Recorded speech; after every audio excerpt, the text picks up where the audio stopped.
uncertainty is unfortunately not going away. I wish it would, but for me, one of the biggest things is the ability to stay nimble.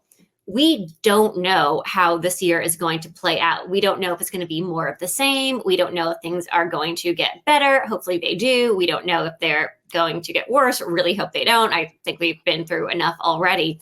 But without knowing what's going to happen, I feel very strongly that we shouldn't commit too much spend to things we can't get out of.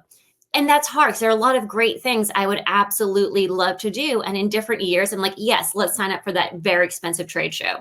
Let's have that very expensive partnership. And that makes all the sense of the world. Whereas now I'm very hesitant to do so because I don't know what we're going to need our budget for. So it means being incredibly thoughtful about where are you going to put your long-term bets, because you have to. You absolutely can't not make any long-term bets. But whereas in previous years, I would have been like, okay, nearly every dollar accounted for. Or maybe I'd say I'd plan 80% out and leave 20% for, let's see what happens.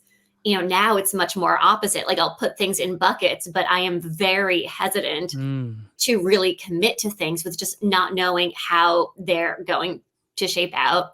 And then the other one, which I'm actually very grateful that I had about 4 years in PE because it really made me think about it differently.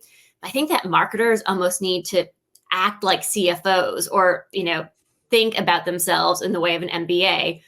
Full disclosure, I did in fact read Corporate Finance for Dummies. That was very helpful. But, more and more marketers are being asked to justify the spend of every single dollar. We're being asked not just for budget, but you have to own a P&L.